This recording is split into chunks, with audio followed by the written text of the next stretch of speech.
Yeah, hello, good morning, wherever you might be joining us. Those ones who are in the Americans, particularly in the American Central, those ones the East Coast of the United States, those ones who are in the continent of Africa, in Europe, and elsewhere around the world.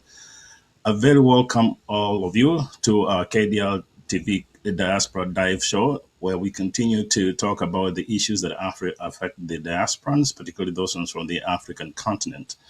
So in our continued conversation today, we're privileged to have a guest beyond the East African region, where we're going to the southern part of Africa, where we'll be talking to one of our promising sons of Africa, Mr. Venancio Mondlane, who will be joining us shortly.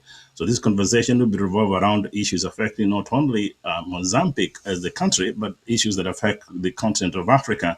And later we'll also talk about how those issues could be addressed by those of us here in the diaspora.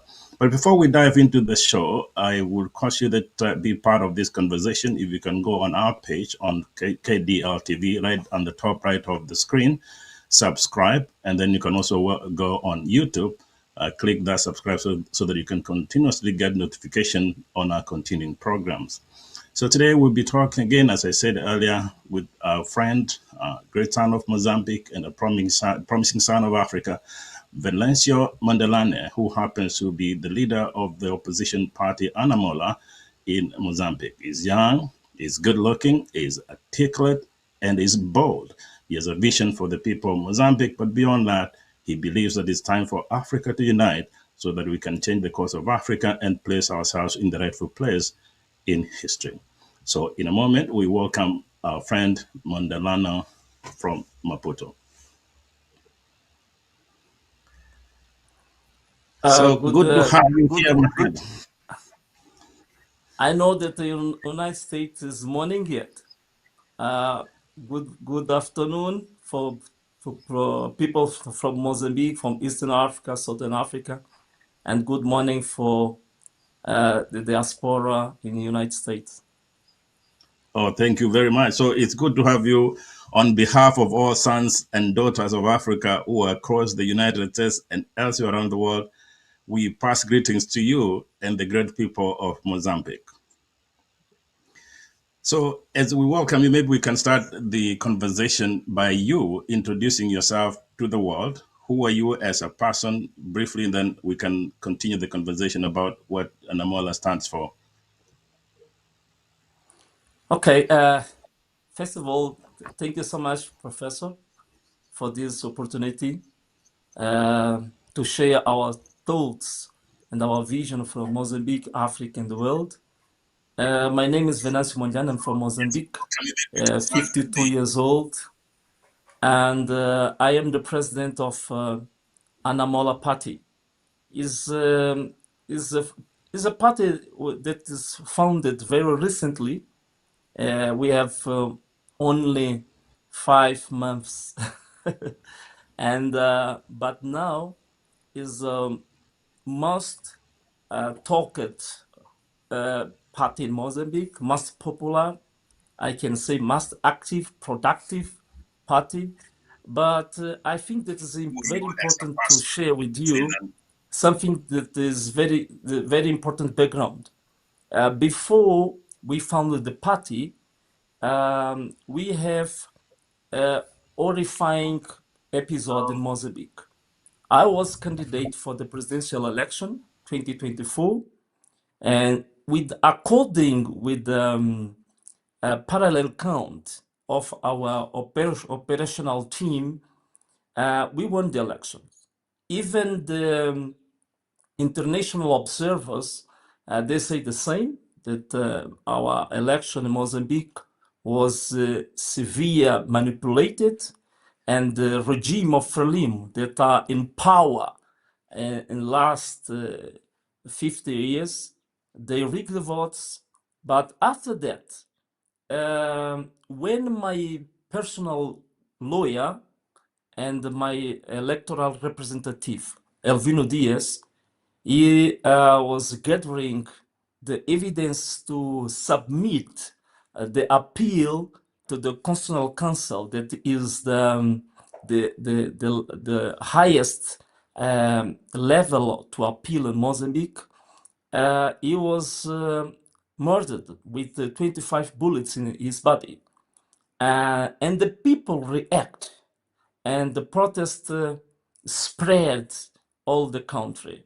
But the regime, they use all the machinery of the state to assassinate people, and they murder something like 400 persons, more over 3,000 people serious injured, and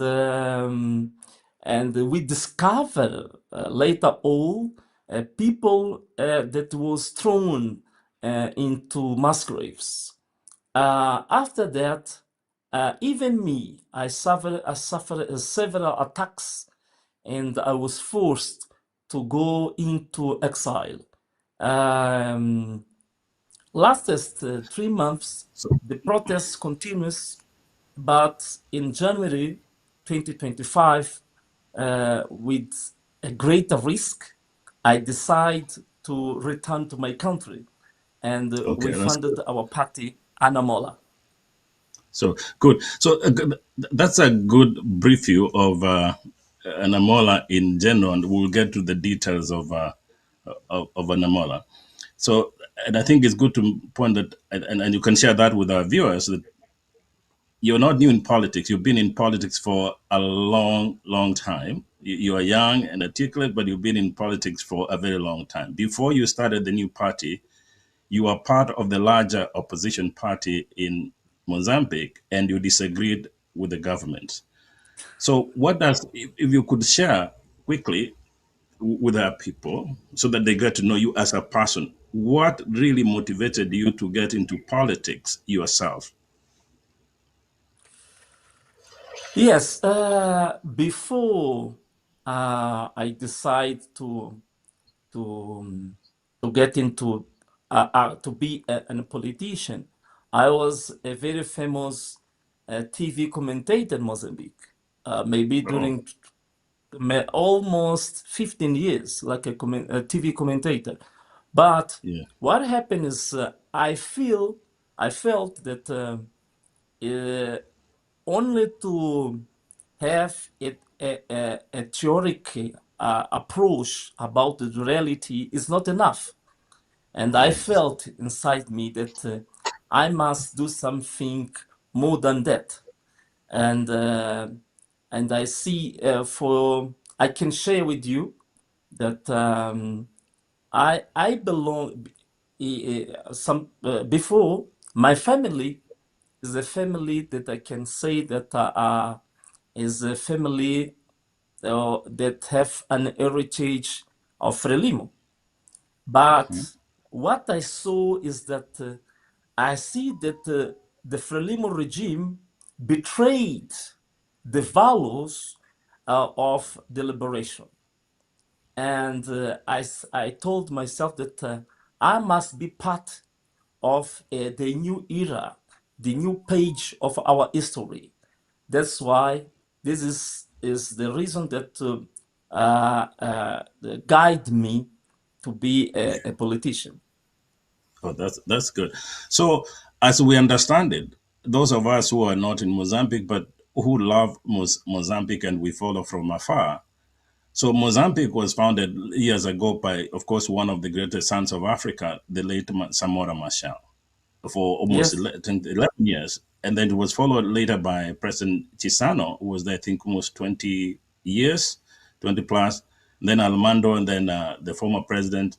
And now your country has a pretty young president. I think is 39 or 40 years old. President Chapo is a pretty young person. So clearly, those of us who watched Mozambique seem to have an understanding that Frelimo has led the country all along, all those years. And I think 50 it's been years. since you are born, it's been the only party that has led the country. So, with your party, why do you think that after 50 years, your party is going to change course for the people of Mozambique? Yes, yeah, this is a good question. Do you know, I want to share with you that after the post-electoral crisis, with all this horrific episode that I told you before, now in Mozambique, underway what is called the inclusive national dialogue. But it's very important to say that before this dialogue, I wrote a letter while I was in exile. I wrote a letter to the former president with the 20 points of what I understood that is the key for the reconciliation and the new stage for the peace and stability of Mozambique. And they use my 20 this 20 point letter to form this idea of the national dialogue. But in spite of that, they exclude me and my party to be part of the technical commission that is leading this process.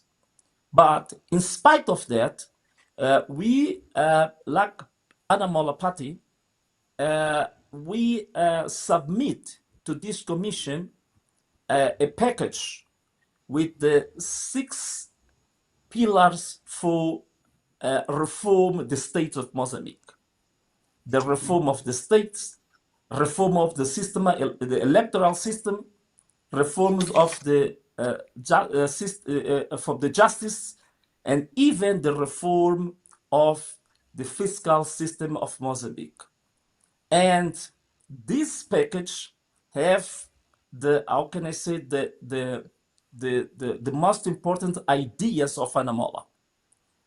For example, in terms of justice, we defined that the system of justice, the magistrates, they must be elected with their peers, not with the political powers. This is to ensure that the justice system must be fully and truly autonomous from the executive. And we details a lot of items that we believe that can release the system of justice to be kidnapping by the executive. For example, one of the most important issue is the money, the budget. We defend that we must create all the conditions to a financial autonomous of the system of justice, and the magistrates must be elected with their peers. In the electoral system, we defend that we must abolish the current National Commission election. But this commission is composed with the politician. And this is not good for to be the fair and free elections. We defend that we must abolish this and establish the independent electoral commission that will be composed with the magistrate. For example, other pillar that I can share with you is related with the corruption, the problem of the corruption in Mozambique. The problem of corruption in Mozambique, we identify the one of the reason is the partization of the states or the public services or civil services. We must how can I say, the politicization, the no partization civil services. We must assure that all the cells from the parties must be removed from the public institutions. And yes, if we assure this, we believe that we can have a really a rule of law in Mozambique. That is the key to development, is the key to attract investors, this is the key to have peace and to have reconciliation in Mozambique. So good. So let me push back there. So we acknowledge. So for 50 years, Frelimo has led the country. And in all fairness, there are reasons as to why Frelimo has led the country. They fought for independence. The first president, I think, is seen as the father of the nation. And since then, they're the people who've done that. Now, you are very popular amongst young people, particularly young people in the cities, the major towns across Mozambique, which is a huge, huge plus to you. But on the other hand, Frelimo has support in the villages across the country. You have very, very good ideas. Knowing that Frelimo has the power, has the money, has the name recognition across the country, and that your party is fairly new and is very popular, particularly in the cities, what is your party going to do to make sure that it's popular across the country? And what can you do so that you guys, as an opposition, can at the very least have one person who can challenge the status quo? Okay, if I understood your question, but Yeah. I must tell you something, Professor. Yes. In the beginning, they Yeah. accuse us like the Facebook politicians, and they say that we have only followers in the cities, in the social media. Mm-hmm. But in the last 2 weeks, they changed their minds because Yes. now, even in the village, even in the village, uh, we when we do our speech, when we do our works there, they can see we don't need to gathering people with the buses, with the trains. No, this is spontaneously.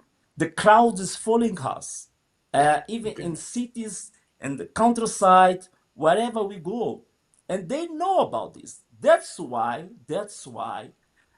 Even now, we have got only 6 months after we funded the party, but now they are persecuting us because they know in the next election, if we assure free and fair election, Anamola won with over 70% of votes. They know about this. They know. That's why even during the flood, we had a very big flood recently.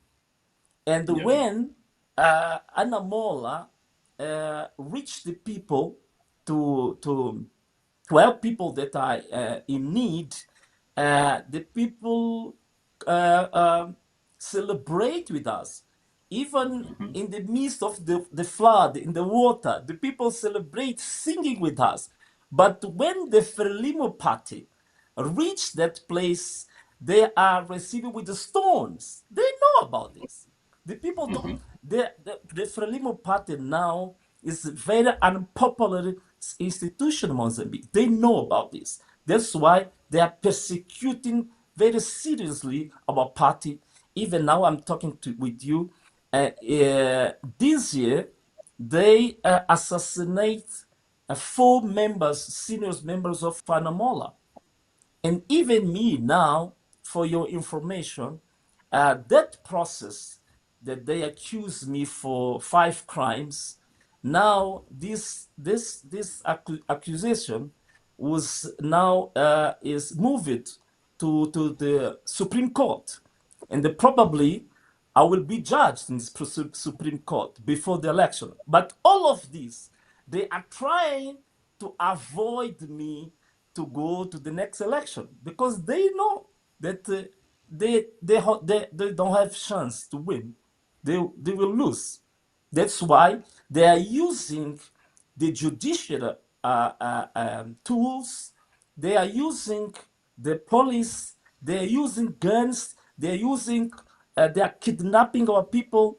They are assassinating our people because they know that now we are really a mass party in Mozambique. Before, Frelimo and Renamo was a popular mass party, but now the only mass party in Mozambique is Anamol. This is true, and they know about this. Yes. So which is good. Actually, I don't think you should feel bad if your party is called the Facebook party. I think I don't see anything wrong with that. Because if you see what's happening across Africa, and we'll get there in a moment, a lot of young people across the continent are saying enough is enough, which I think stands for Anamalala Africa. I think you talk about that in a moment. If you go to Kenya, you see the young Gen Zs have gone to the streets, and what they need is a better country. You recently, last year, you saw what happened in Tanzania. The young people went Yes, to the street. What they don't want to hear about politics. They don't want to hear people coming with money. You go to Nigeria, you see, and all these countries in South Africa, you see the same. So many countries across Africa, young people are saying, enough is enough. Anamalala, right? And they're saying yes, we can use the power of technology, social media, whether it's TikTok, whether it's Facebook, whether it's Instagram, to bring change. I think for you and the party, that's a winning argument. So, what are you doing to keep the fire going so that the young people can really see the big picture? It's not just fighting the streets, but that they need a good country. What exactly are you as a party doing to make sure that the young people are engaged? yes. In Mozambique, for example, um, yeah, I think that the future of the politics in Mozambique in the world will be linked with the technology. I think, this is the future of the politics. For example, in Mozambique, we are the first party in our political history that introduced the membership technology that you can be member of the party virtually. You don't need to be physically in our delegation. You can only use your cell phone and be member of Anamola. This is the strategy to put, how can I say, to put these ideas and this aim in fire. And Mhm. other things is now we have a new, due to the persecution in Mozambique. For example, when we want to gathering with the people, the police attack us, arrest us. Now we are using a new technology to make a speech to the people that is called Cinema Live. That I can sit in Maputo, but I can speak with the people 100 kilometers for me. And we are using Cinema Live. And this is a very big innovation in politics in Mozambique. It's the first time in Mozambique that a party use Cinema Live, use a platform to membership 100% virtually. This is some skills, some tools that we are using to engage the youth people in this project. Okay, sounds good. So, I was looking at. I mean, it's interesting to hear this. When you think about it, Mozambique has, quite frankly, one of the youngest presidents in the world Yeah, at age 39. Isn't it? but with very Isn't it? old ideas. Is He he is young. at um, the, there is two types of age. There is okay. a chronological age and Yes. there is ideological age. Yes. In terms of chronological, he is young, but in Yes. terms of idea, he is zero, completely zero. Oh, Maybe worse than the elders. Yes.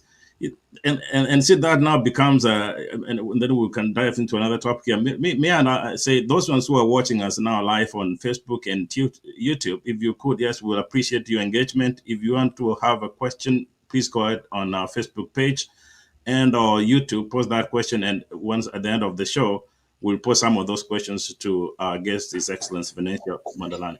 So let's talk about like what happened in South Africa, the Truth and Reconciliation Commission. Instead of the people having hatred for each other, is it possible that the opposition party in Mozambique or opposition parties sit with the ruling party Frelimo and have a negotiated settlement where you say, hey, these are the points, this is where we disagree, maybe on rule of law, maybe on political engagement, maybe persecution, and all this. Is it possible that the opposition party can sit with the government, look at the differences, and agree on certain terms so that you guys can move the country forward? I think we've seen these examples in other countries. You've seen those in Kenya, you've seen those in Sudan, you've seen those elsewhere around the world. That happened. Is it possible that the parties can sit down and have an agreement?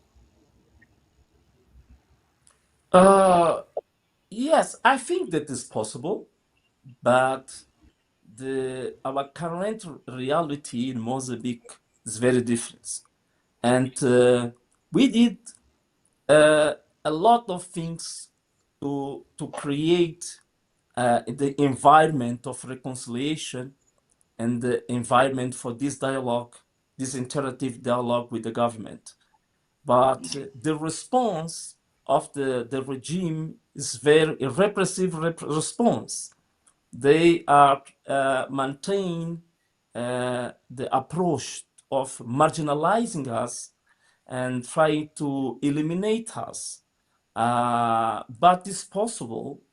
All the we can say that we are able to do that, and that's why we wrote a proposal to the reforms, and we submit to the government this proposal. It means that we want to be involved in all the process of the reconciliation, of the reform of the state, but the regime have a big problem to accept the difference. That's why, if you allow me to share with you this, I think that Sure. last year, and I believe that was in July last Yeah. year, held a conference in Gauteng, South Africa, of the leaders of the liberation parties of the Southern Africa, SADC. In this meeting, the president of Mozambique, the current president of Mozambique, that is in power through the guns and tear gas, he defended that the problems of Africa now is related with imperialism, is related with the colonialism. Today, this doesn't make sense. Today, the problems of Africa now, we know that we had slavery, something like that, but now, after 50 years of independence, we must look to ourselves inside of our countries, our public policies, what we are doing with our own countries. For example, Mozambique. Mozambique, the serious imperialism is not the foreign forces. The imperialism is corruption in Mozambique. This is the big imperialism in Mozambique. Some people in Mozambique say the problem is the black colonialism in Mozambique. We are among the five biggest countries that are rich in terms of natural resources. It doesn't make sense. After 50 years, we are in the midst of the poorest country of the world. It doesn't make sense.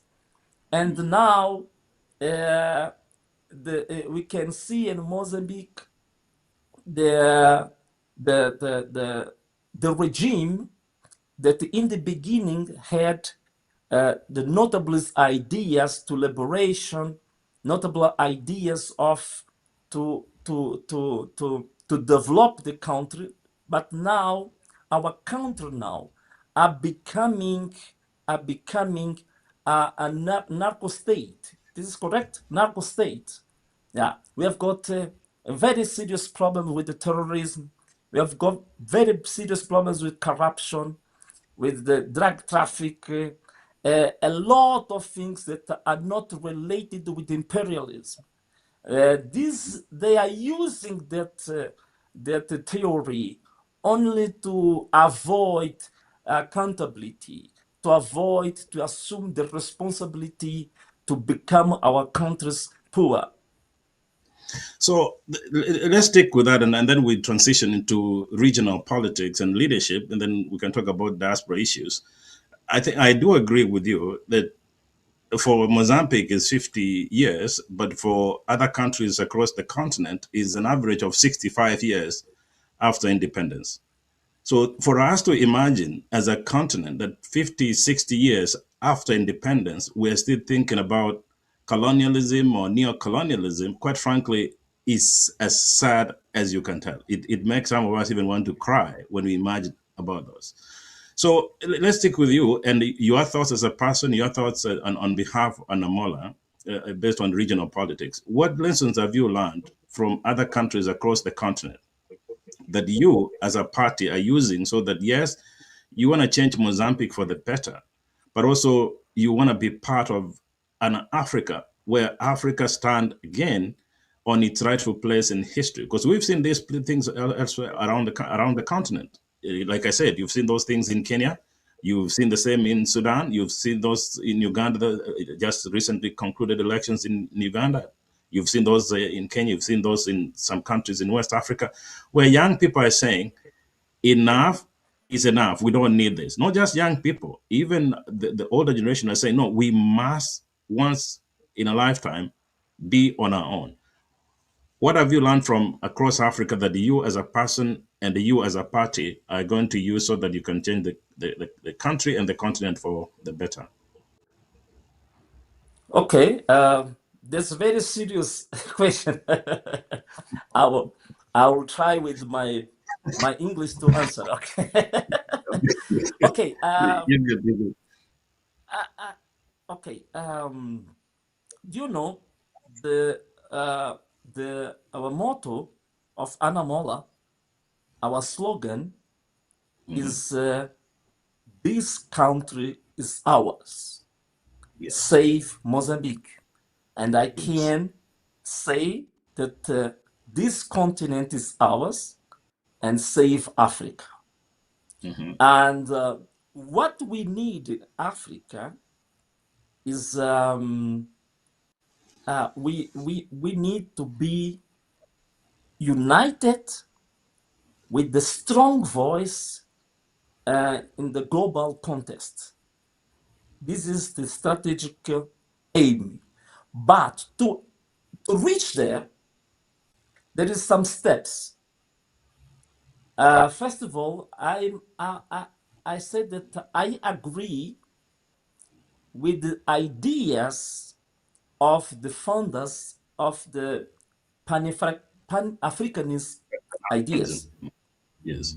Pan-Africanism ideas. For example, in 1900, the first conference held in London, promoted by Henry Williams.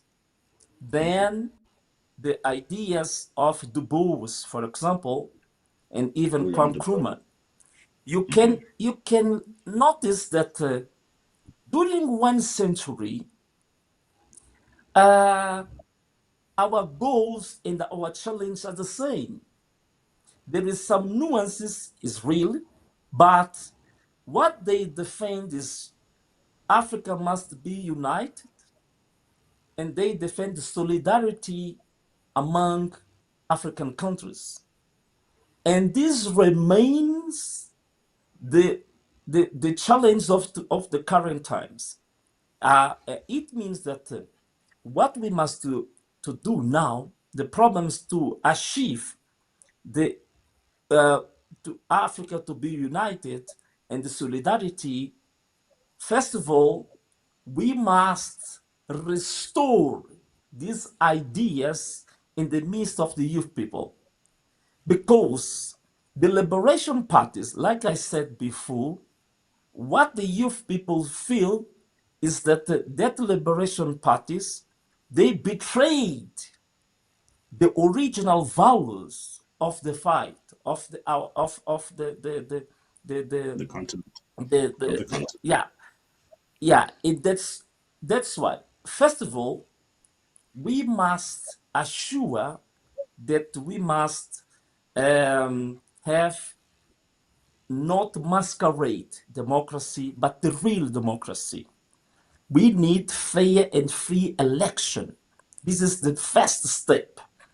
And we must establish the rule of law in our countries. We must demolish the corruption. We must create the stabilization of our countries. We must create a real democracy, not a fake democracy. This is the first step. After this, we must uh, engage in the greater trade amongst the African countries. The trade amongst after the integration, a real integration in the African countries. We must engage in, and to coordinate public policies between African countries. And we must share even the infrastructure to connect different African countries. Then we must assure to have the how can I say, the free is how can I say, the free, it's not free movement, it's, people Yeah, and goods and services. yeah, How can I say in English? yeah, you're good. That's good. That's good. Okay, yes, we must assure that the goods, the service, the persons must move free, and we must remove the strongholds of taxes between the African countries. This, I think, this is the future of Africa. After Yeah, this, we can have a hope to restore the ideas of the founders, that is okay. to become Africa united with the solidarity, strong, with one voice in the global contest. This is what I That's think good. about Africa. That's good. So it's interesting that the continent of Africa, we have about 1.3 billion people.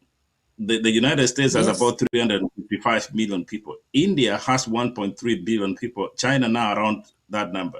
So in terms of population, the continent actually has far more people compared to other continents. In terms of natural resources, regardless of which country, the continent has far more resources than others. You may talk about countries like the DRC, countries like Nigeria. These countries are very rich in terms of natural resources, but we haven't.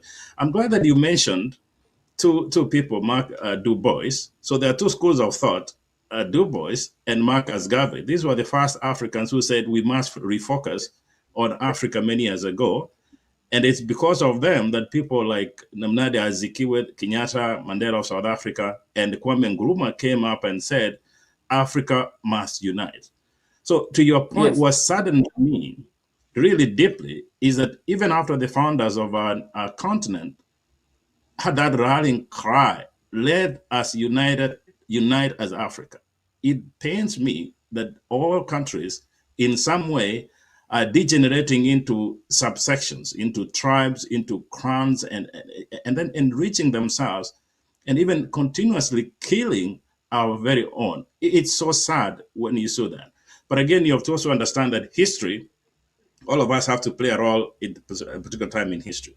So we are on stage, you are on stage, it's our time. So it's not the times of Samora Machel, Nelson Mandela, Kwame Nkrumah, Nemnadi Azikiwe, Kenyatta of Kenya. It's the times of Venancio Mondlane and other young African leaders. You are very popular amongst the young people of Mozambique. That is clear, and particularly in the cities. And as you watch across Africa, a lot of young people are saying, we don't care about the tribes, we don't care about the clans, we don't want to go to these foreign countries. We want to develop our continent for the better of our continent. What message do you have to the young people across Africa? Yes, we have a huge battle because we are in two battlefields.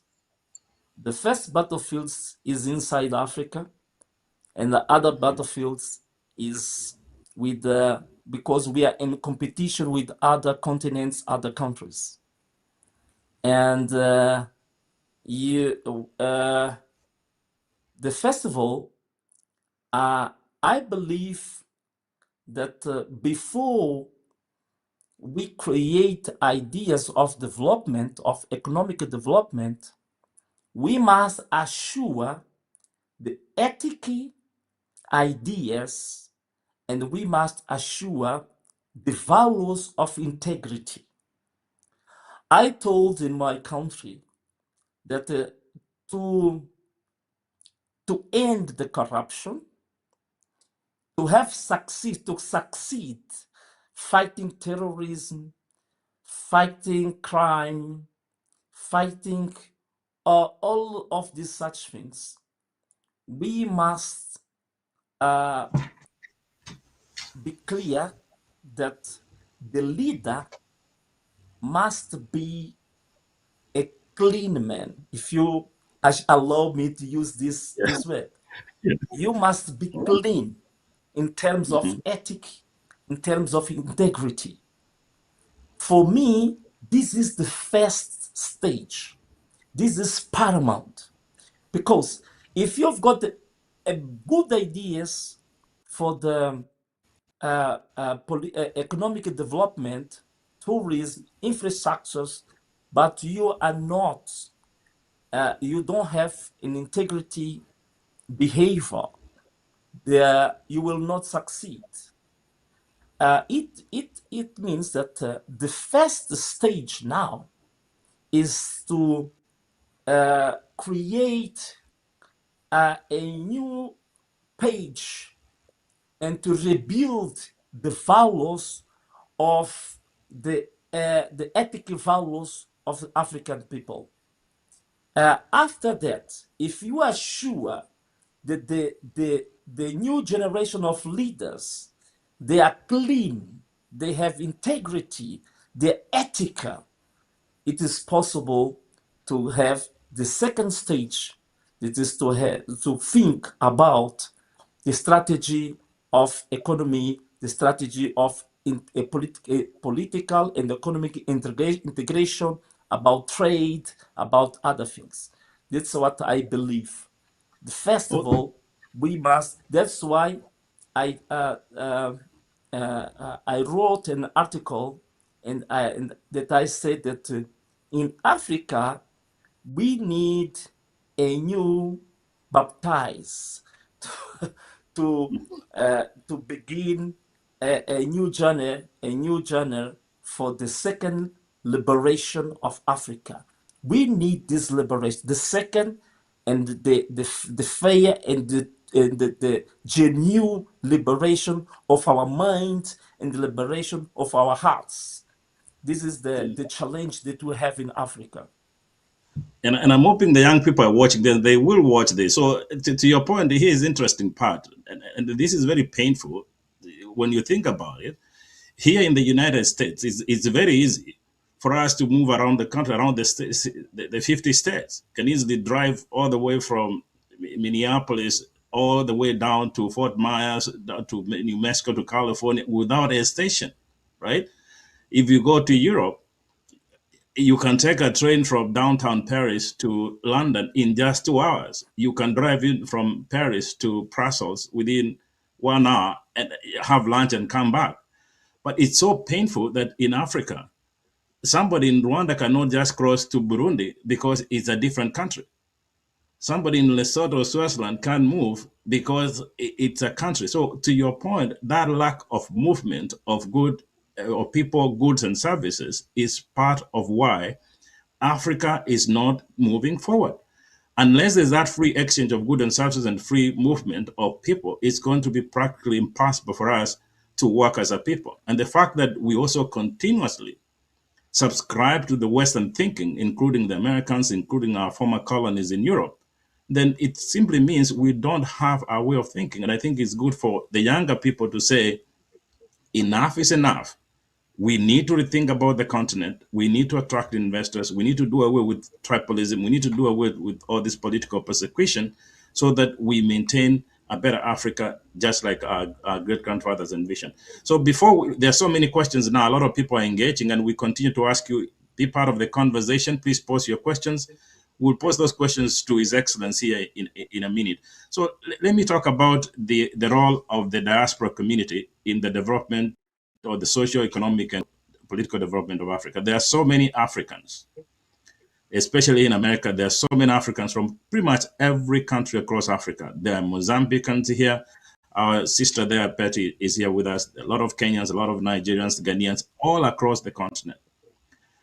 To the point you said earlier on, the founders of the continent, the likes of Nada Azikiwe, Kenyatta, Kwame Nkrumah, these are students who came to the Americans, studied, with all the beauty of the continent, they saw this beauty, but they said, yeah, these countries are good, America is good, Europe is good, but home is best. We need to go back to Africa. And that's how the likes of Marcus Garvey and Du Bois said is the back to African movement. So what would be your message to our brothers and sisters from the continent who are comfortable in the diaspora? What do you think they should do so that they can develop the continent, but more specifically, what can they do to help the people of Mozambique? Okay, I think that before I answer your question, I think one of the most important things that the youth people need is to understand that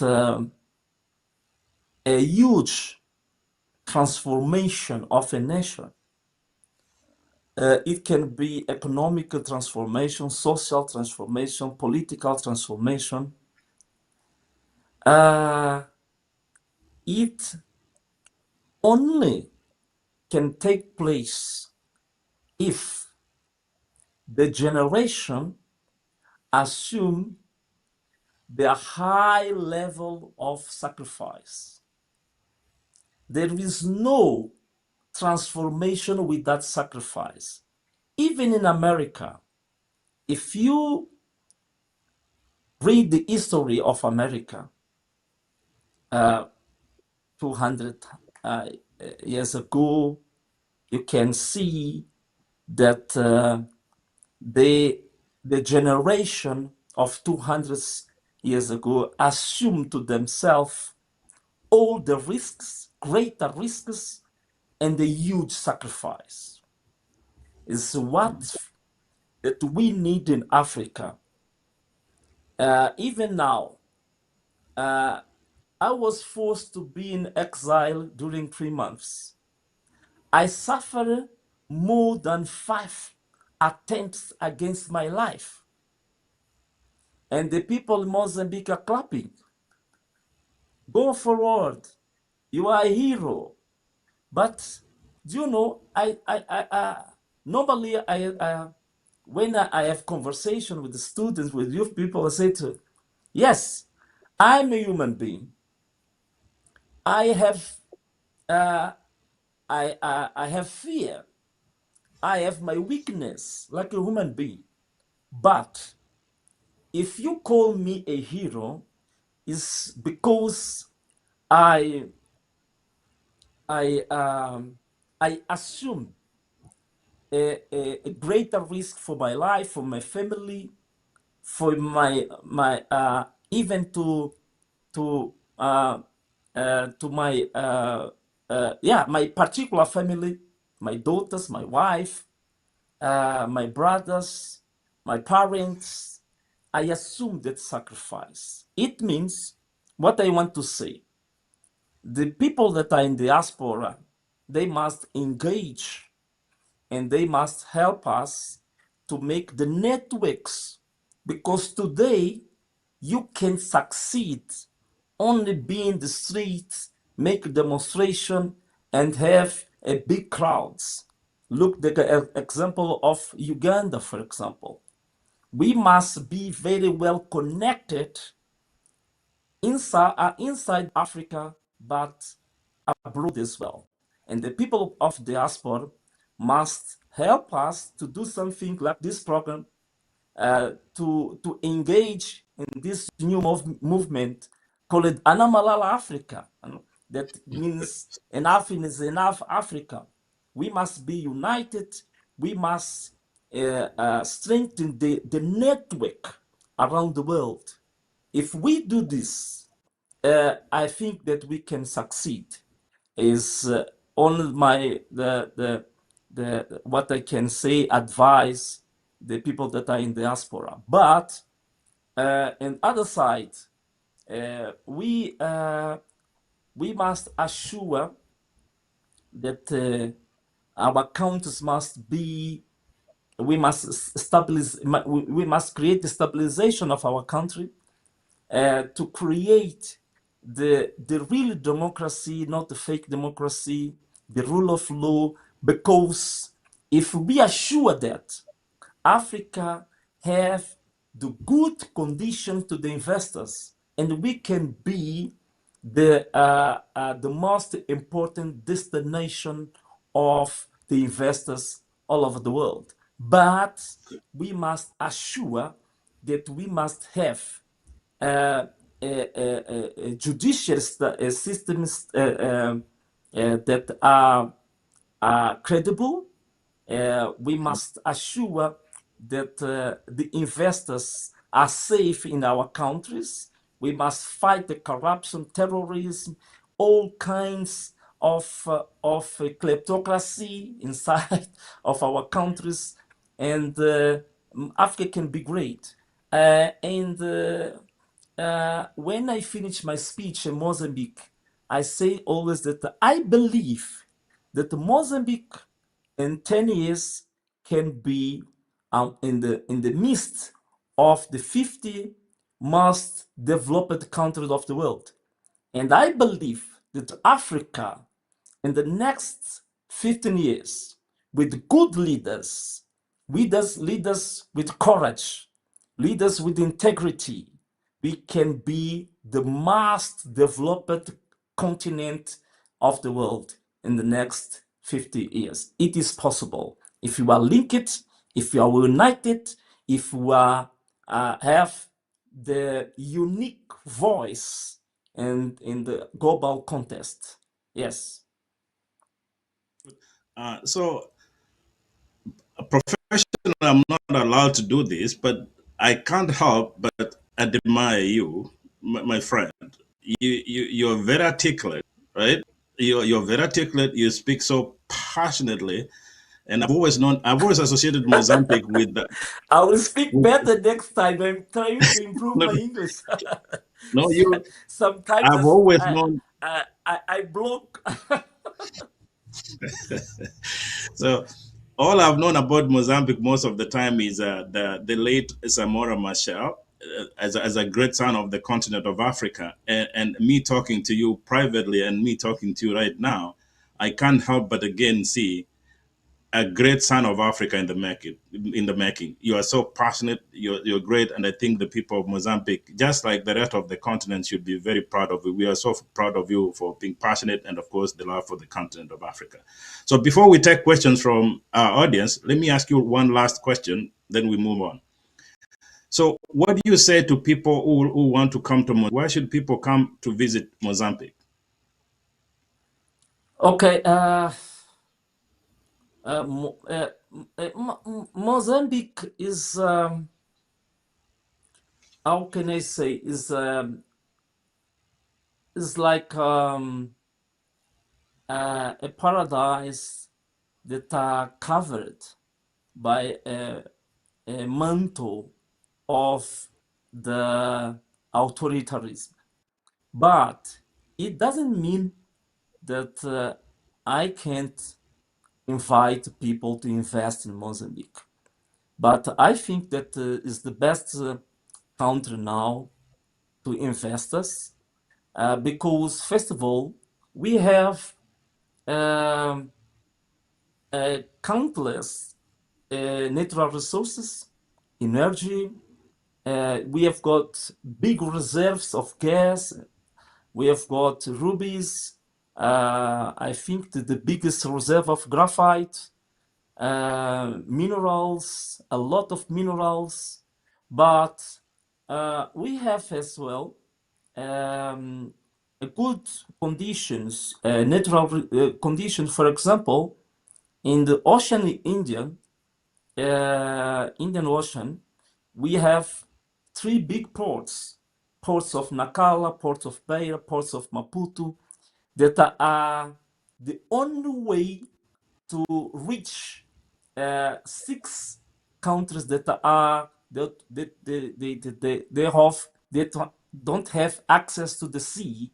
Six countries. It means that we have got a very strategical position in the Indian Ocean to make business, big business. And the tourism, we have got a very big potential in tourism. We have almost 3,000 kilometers of coast with good weather and islands, beaches, and a lot of potentials to invest. And but the most important things is not the natural resources or what God gave us generously, but we've got people. Do you know the average of the age of the Mozambican is 25 years old? It means Yes, that yes. we have got people that can be normally when we speak about the investors and trade, we speak about the natural resources. But I think that we must change the approach because we can make good business with innovation. We can make good business with education. We can make business in other areas because we have got people with very high potential to work. Yes, yeah. What I can Okay. say is Oh, that's Mozambique all. have a greater potential to investors, great potential to tourism, great potential to a lot of things. And the people must believe that when I finish my speech in Mozambique, I say, in the last 10 years, Mozambique will be among the 50 most powerful countries of the world. It means that you must begin now to visit Mozambique because in the future we will be very far and maybe will be very difficult to reach us. What I do know is that I will be there during your operation as president. I for sure will come. So before we finish, Ben, let's take some questions. There are a couple of questions here, maybe one or two questions from the audience. What do we have here? Let's see our team if they can pose a question here. Do you have a question here, Ben? Okay. So meanwhile, as Ben does that, what? Okay, no, here's a question. Mr. President, why should the genuine leaders of Africa who hate corruption join the Anna Malala movement? Wow. Yes, this is a And great, that is this from is a great. Professor Ndiangui. Yes, that's from Professor Peter Ndiangui. Peter Ndiangui is a good friend of ours. He's down in Fort Myers, Florida. Yes. Okay. Anna Malala Africa movement. Um, the the the central value of this movement uh, is that enough is enough. we must to change the history of slavery. We must to change that comfort zone that the situation of Africa is due to the imperialism, colonialism, and that mentality of slavery, that mentality of misery. We want to be the subject of our own history. We must guide Africa with our ideas, with our point of view of what the kind of democracy, the public policies that we can create with our own minds. And we want to change the history of Africa. We want to create the environment to Africa be proud, Africans be proud of, of, of Africa. And, and the principle of this is we want to restore the ideas of the founders of Africa. And and I believe that the Professor Peter, he shared some ideas about the fundamentals of the Anamalala Africa movement. But I think that is a good opportunity to have an environment to to share your ideas, but in an environment to to change the history of Africa, to begin a new page for Africa, a new journey for Africa, a new hope for Africa. That's why I think this is a good platform to genuine leaders of Africa that hate corruption to join with the Anamalala Africa movement. So, good response. So, oh, that's good. So then we can take the next question. There's Collins Omboro is asking, you've spoken about political crackdowns by the current government. How is your party engaging with the Mozambicans to ensure a fair and free speech in Mozambique? A fair and free speech or fair and free election? Okay, but So okay. it's Yeah. okay, yes. Yes, it's okay. You get the Uh, point, yes. okay, okay. Okay. Now, because or maybe you want to talk about the freedom of speech. Maybe I don't know. But pretty much Uh, what he's saying, the question is he's saying, you're talking about how the government is persecuting its people, including you. You went to exile. There are people being killed yes. in the process. So the Okay. question Okay. simply saying, what will you and your party do to make sure that the people of Mozambique have a fair Okay. playground and they're free to do whatever Okay. they think is Okay. good Okay. Okay. mentally? Okay. You Yes. understand? Yes. Good. Yeah. Okay. Yes. Yeah. Yeah. Yeah. Yeah. This is a good question. But what now we have an how can I say an agreement with with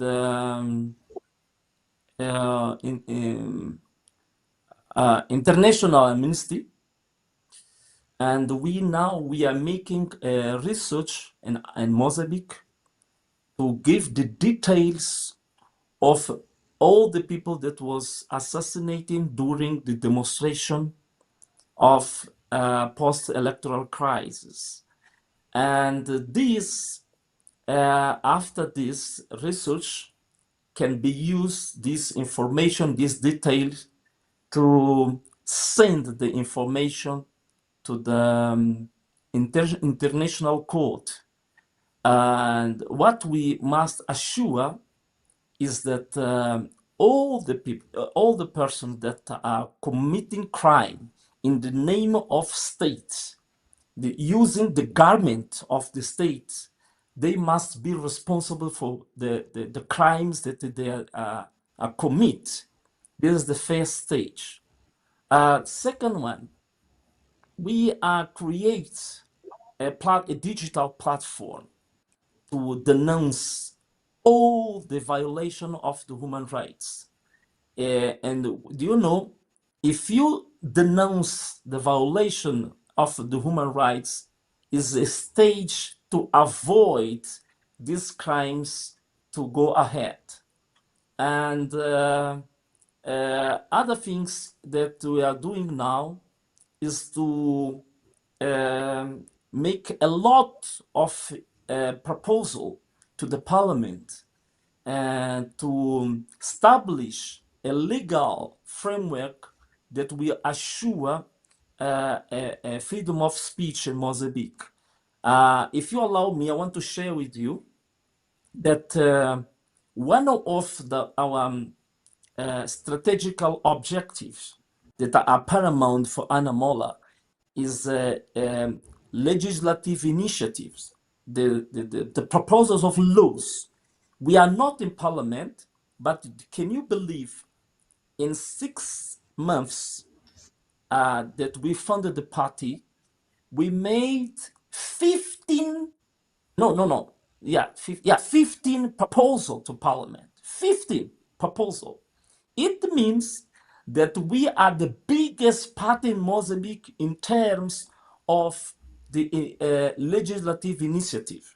Now, I was member of parliament in 2 mandates, but I resigned because I did I was some issue with my party, but I understand very well that our parliament are not productive, In 5 years of a mandate, a party can only make 3 or 4 proposals in 5 years. But Anamola, in 5 months, we make 15 proposals.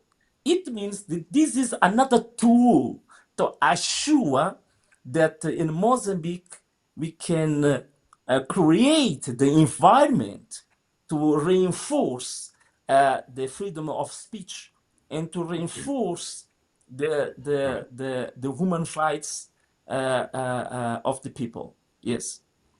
Okay, that's good. So that's a comment. Then, if you can bring the question about the IMF. So that comment that is from Lilosa Numelo Ono. I hope I pronounced that well, and is agreeing with the conversation, saying we as a continent must stop this business of blaming colonialism is long after, and that to your point, we and the next generation must change our thought process and instead focus on developing Africa. But more importantly, Ben, if you pose that question, the next question is about the IMF. This question here: Do you think if Africa do you think Africa needs the IMF and other international monetary institutions? I hope your other Collins again. We're talking about the International Monetary Fund and the World Bank. And I think you can recall back in the early 90s, the International Monetary Fund and the World Bank dictated the kind of leadership that needed to be in Africa, including the movement from one-party system to multi-party democracy, which eventually led to different countries across the continent forming parties, and those parties predominantly were based on tribal linings. And because of that, it instead brought too much tribalism and clanism and persecutions across the continent. So, to Colin's question, in your view, do you think the International Monetary Fund and the World Bank and all those institutions should be part of the developing Africa, or should we change course?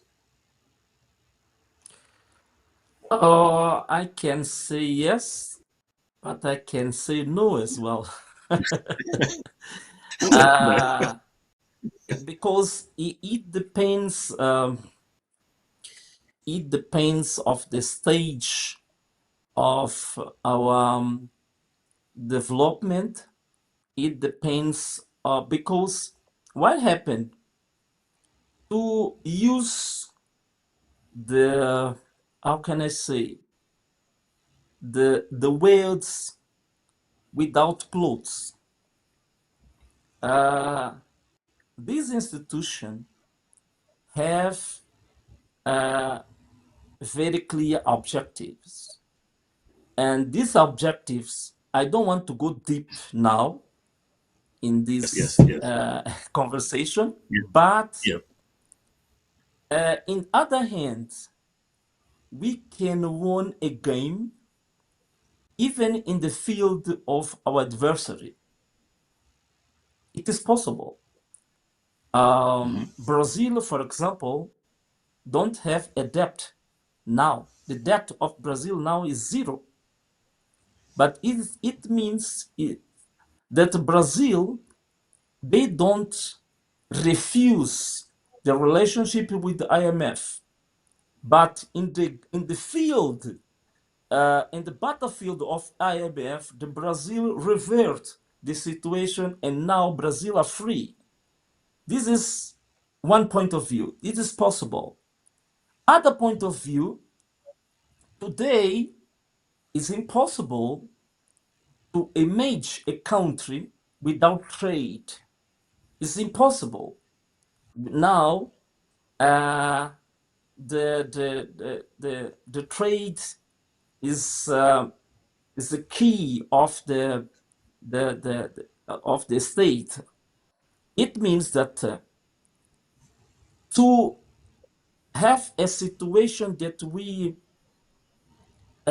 say that we don't need IMF, it means that Africa must create first of all an environment of greater trade among the African countries.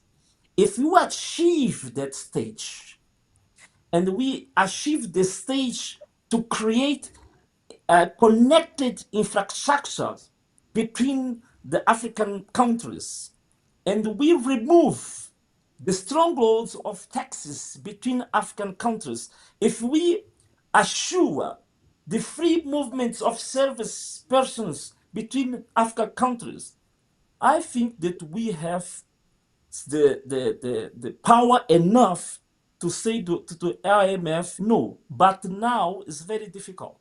Now it's very difficult. It means, that's why I say that I can say yes, but I can say no as well, because to say yes, there is stages that we must, there is a journey that we must cross that stage to reach that point. That's why my answer is yes, and in some way, oh no. I think Yes. it's a fair response when you think about the IMF, and I think over the last 30 years they do also acknowledge some of the failures earlier on when they're talking about the Washington consensus, defining what leadership and democracy meant in Africa. The end is that it caused more harm than good. It was a result of democracy and then tribalism, clanism, coup d'etats, and all these things. So they do acknowledge that. But also, the other key point could be the African leaders, when they meet during these meetings, African Union and others, must begin in one voice. I think that's when people respect you, and also Yes. agitate for Yes. policies within the IMF. If the IMF is going Yes. to make decisions and policies based on their understanding, then obviously it is going to serve their interest, and most of the time they're the interest of the West. It's not the interest of the African continent. So I think, to your point, it's time for the young people and the African leaders to say, yes, we want your assistance, but based on our terms. These are Yes. cultures, these are belief systems. Yes. Yes. You must deal with us based on this understanding. Otherwise, we don't need your money. We're okay with that. So not just being a lapper stamp. Most of us to be in some of those institutions in the diaspora per se, we should be advocates for the African continent. So let's take the last question here, because I know it's running time. You should be heading to bed shortly. Let's take this last question from Fihi Namu. I hope I pronounce your name well, Namu. She's asking, many leaders campaign against corruption, but fail to act once in power. What specific safeguards will you implement to ensure your administration remains accountable and transparent? Yes, it's a good question. First of all, even in campaign, I make a promise, and that I can repeat here. When I'll be elected like president of Mozambique, first of all, I must resign like the leader of my party. this is the first point. You can remain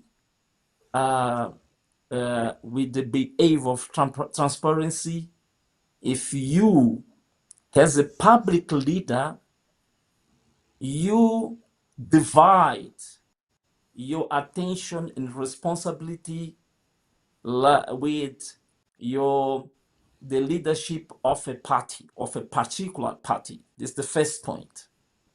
Like a president of Mozambique, I resign like the president of my party. Second point,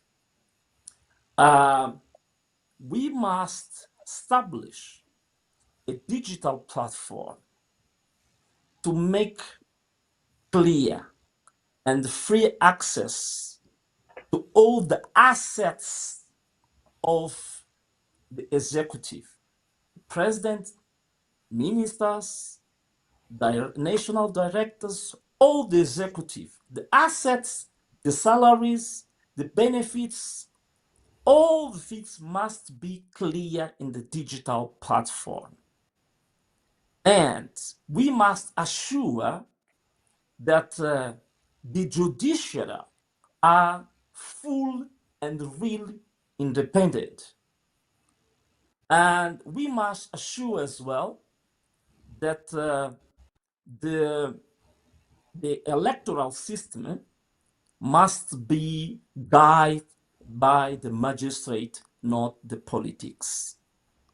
And to finish, all the business of the state, the contracts must, because we have in Mozambique a council, all the information in Mozambique are considered the secret information.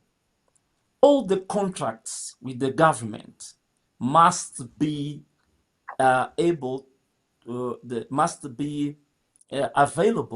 to the people to see. For example, if I want to see the contract between the government of Mozambique with the companies that make exploitation of gas in Rovuma, for example, this contract are not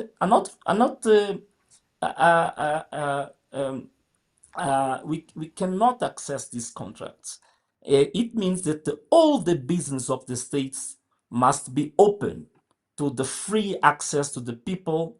All the assets, all the benefits, all the salaries of the government must be accountable for the people, first the people, and to assure the free judiciary to monitor the activities of the government. Yes. Good. It looks like there are lots of people engaging. What I'll ask is that those ones who are being part of the engagement, continue the engagement, post your questions. We'll compile all those comments and questions, and we'll send them to His Excellency after the show. But for now, if you could take the last question here, that means my boss is saying, you better have this question right now. So the question is for you. What is the GDP of Mozambique? Blah, blah, how you blah. What was the prior question? Is that the question? Okay. This you can look it up, really. No. Yeah, this question here. You check this one here, Venancio. What should be the role of African Union in the new decolonization of the continent? What should be the role of African Union in the new Yes. decolonization? If any. Okay. Yes. Unfortunately, the African Union, the current African Union, like the former president of Botswana said, the Honorable Suresh Kama, he told me in a private conversation that the African Union is useless. The current African Union now don't have power enough and ideas, because it's not only the problems of power. It's the problem of the ideas, the project. And we don't know the ideas, the structured ideas to change that situation, because most of them, they are agents of the decolonizations. If to change it, we must change them first, because they are agents. Like in Mozambique, usually they trying to they criminalizing the opposition and say that the opposition have a cooperation with the West, something like that. But in reality, the biggest agents of the West and the biggest agents of the adversary of our country is our current government, is the ruling parties. They betrayed our countries, they betrayed our people, because they become all the things that we fight against before. This is the problem. And the current African Union must change. That's why the youth people now say enough is enough. We must change that kind of institution because useless, and we must establish the ideas of the Anamalala Africa movement that say that we must create, for example, the Africa Union, to make the summits, they are always with the end asking for money in the West, and with the mentality of misery, of misery, and we must end this. Okay, in short words, in short words, Well, I think yes. that yeah, that's great. I think the key point is that, and that's what Professor is asking: what is the role of the African Union? Quite frankly, even the young people don't even know if African Union exists. It does exist, and other than probably meeting once in a year, what they do beyond that, a lot of people in the continent don't understand. Your point is, it means that it's time for us in Africa to say Anna Malala. For our viewers, Anna Malala means enough is enough. Is enough. Whatever that means to the respective countries across the continent, I think it's time we say enough is enough to political persecution, to corruption, to tribalism, to clanism, and all bad stuff that stagnates our development. I think that's key to say. But it's also good to say that talking to you here, Your Excellency, there is great hope for not just Mozambique, but for the continent of Africa. If we continuously have people like you, this not just conversations, but also we take this into real action, I think there is a bright future for Africa. So before we finish this, if you could, and Benny, I want you to bring in Betty on screen. She needs to say a word of thanks to be president. So this is Patty, the communication of your team in the diaspora. There is no person that I know who has made the case for the people of Mozambique than this young lady here. In our private conversation, she has nothing but complete I love agree. I for. agree. Huh? I agree. Yes, I have met somebody who is so passionate about our country and your vision. So, Patty, if you could, one last word to your to be president.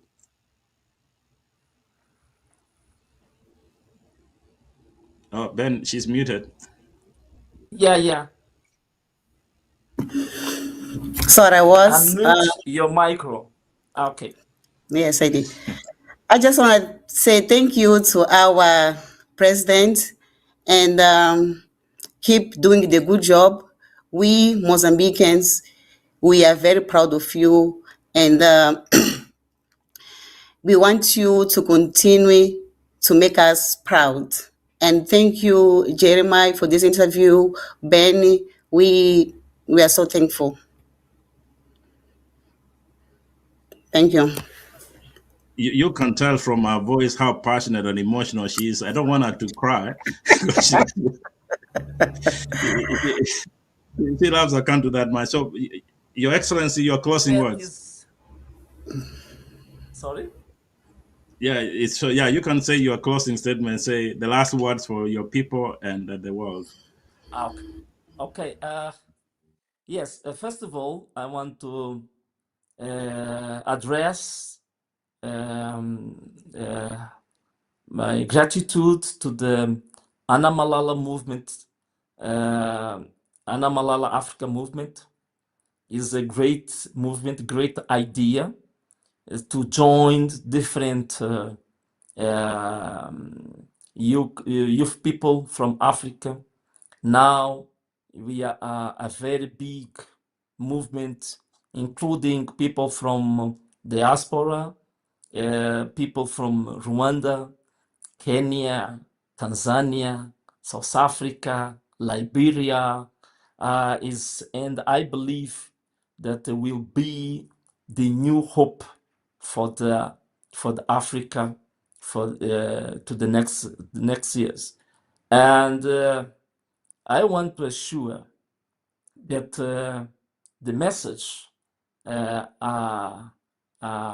is well understand that there is no way, the only way to change the situation of Africa is to unite all our strengths in one vision and to have one voice to be strong in the global context.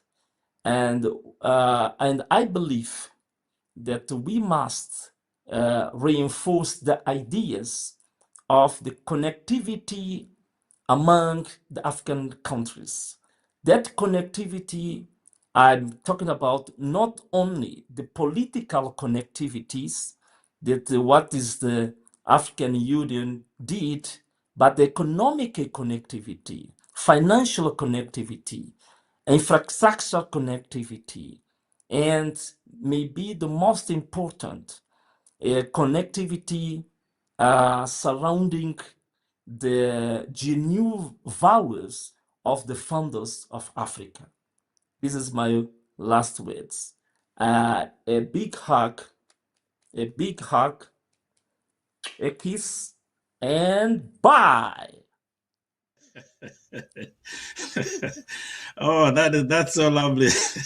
So, with that, Mr. President, allow me to say thank you so much. It's been an honor and privilege to get to know you in person during our private conversations. I think I've got to know you as a great human being, not just as a great son of Mozambique. I think you're also one of the greatest sons of Africa, and the future is bright with you. And I hope you continue fighting. I think the end result will be good for the continent. I also want to thank Petty. She's worked very hard behind the scenes to make this possible. I think that says a lot about the people of Mozambique. She's one of our diasporans, great human being as well. I also want to thank my good friend and boss, engineer Ben Kebato, is the man working behind the scenes. He works so hard to make this possible, and he keeps calling me here, make sure that everything is fine. And last but not least, I want, on behalf of us here in the diaspora, to you and the great people of Mozambique, please send our love, our greetings to the people of Mozambique. Let them keep fighting. Let them know that the Africans, the diaspora, love them. We continue to support your cause. And so on behalf of the team here at KDRTV, thank you. Have a good night, wherever you are. Okay.